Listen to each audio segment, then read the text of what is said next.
mountains of Afghanistan, a Canadian sniper will eclipse Reichert's 1-mile kill shot, taking out a Taliban fighter 1.5 miles away. I don't know if they just thought that today was their lucky day, but it wasn't.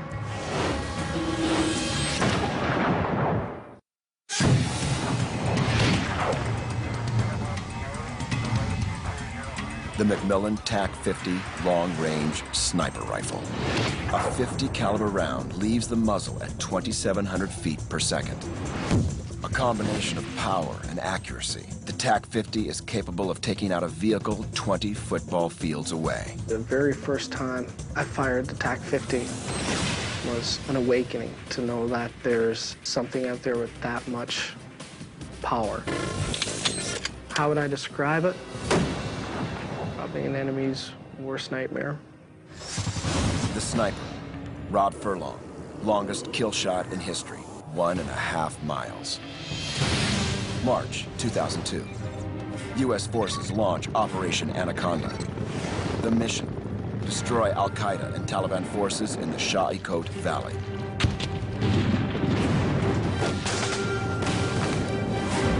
The terrain is rugged and unforgiving, the mountains filled with enemy fighters. Furlong is part of a Canadian sniper team attached to U.S. Special Forces. It's pretty humbling coming into somebody's home turf. Pushing into that valley that day, I'm almost in awe. We're moving into a fishbowl, and we could see all these Taliban fighters. They're up on the higher ground. I had no experience in operating in those kind of altitudes. Furlong's weapon, the McMillan TAC-50, a sniper rifle with a max effective range of 2,190 yards.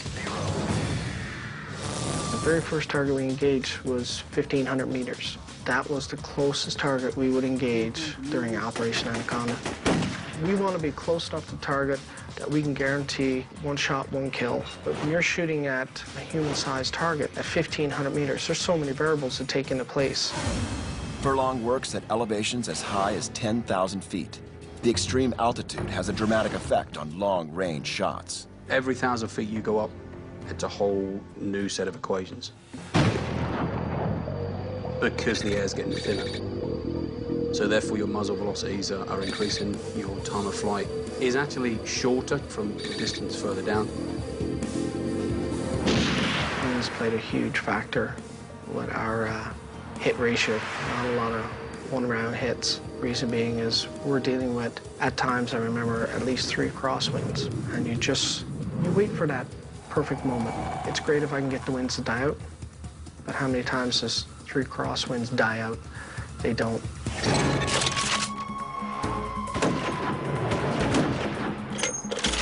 We were so effective.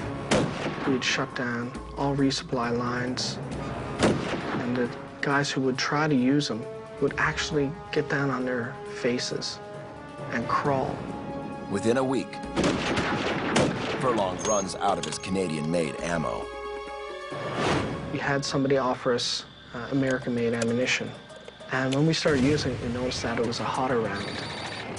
We're getting a lot longer distances out of this round. You know, whether that round was a lighter round, whether it was a faster burning propellant, I don't know. Every shot that we made was new for us. Whether the U.S. rounds are more aerodynamic or simply have a faster burning propellant, the results are dramatic. Furlong and his team take out enemy targets more than a mile away, but his longest shot is yet to come. The Shah-e-Kot Valley, mean altitude 9,000 feet. When somebody's walking on a river valley floor, I'm up at 8,500 feet. I'm looking down. It's almost like being on the clouds, looking at someone. We had observed a 3-man Taliban team, and one of them had an RPK, which is 7.62 machine gun on shoulder. And it was decided that we would engage the Taliban fighter with the RPK on the shoulder. My partner lays the target, gives me the distance. He starts to give me bearing, wind direction. It's everything I'm using to enter in data into my scope, or in this case, what am I going to do to be able to reach that range. You're talking about a 1.5 miles distance. and they're looking for a man-sized target on the side of a mountain. Now, that in itself is quite a feat to actually find that guy in the first place. Furlong looks for any way to get more distance on his shot. He resorts to an old sniper trick. It was a very warm day. We had our ammo laid out in the sun. Anything to increase range. It's not going to make a huge difference, but it will make a little difference for how propellant acts. A faster burn, allowing the round to travel slightly further. Because of the extreme angle and the distance, Furlong uses the ambush method, leading the target or allowing it to walk into the path of the bullet. I max out my elevation drum. My windage is maxed out. So I'm halving up my scope, and what I mean by that is I'm leading with my mil dots, but I'm also using my mil dots for elevation as well. So I'm kind of halving my scope to where I believe my point of aim is. When you have a scope, usually this is what everybody's thinking about for a point of aim. If I'm leading a target and I have a target walking from right to left, he's walking and I'm waiting for him to hit this point right here. Once that target is at my point of aim, that's when the shot's released. That's an ambush. You're not releasing on the crosshairs. You're released, this is what you're using for a point of aim, and that's 1 mil. Basically, with a 4 mil lead and a 4 mil for elevation, your point of aim roughly would be in this area.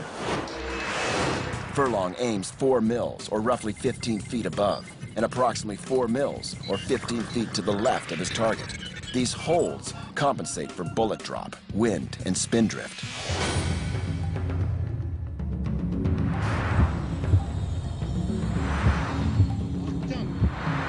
Furlong steadies himself, takes aim, and fires.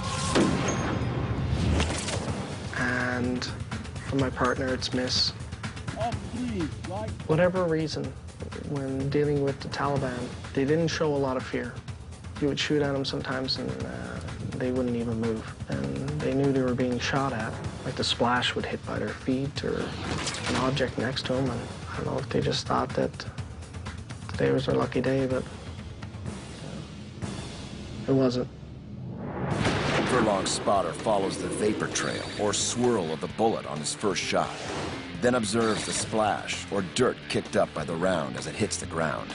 To quantify that, if you can imagine, the observer watched a 50 caliber bullet at 1.5 miles away impact the ground, and then he called adjustments from where the bullet landed to where he knew the bullet had to be to hit the enemy. Furlong sets up for his second shot.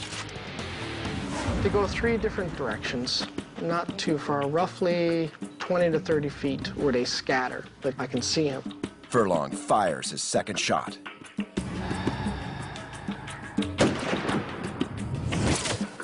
He misses, hitting the Taliban soldier's backpack. Between the second and third, there was no correction needed. I knew exactly what had to happen, and I wanted to get that third shot downrange. 1.5 miles separate Furlong and his target. He fires. Furlong's round leaves the rifle at 2,700 feet per second. Time of flight, 4 seconds.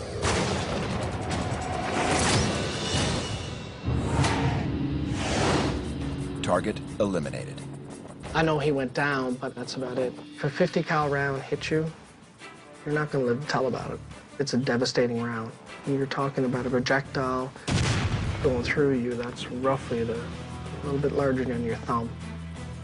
Rob Furlong's 1.5 mile kill shot shatters Carlos Hathcock's previous record by 157 yards. I knew who Carlos Hathcock was, but didn't know what the distance was. I don't know if it really has hit me. I always just took it as I was just doing my job.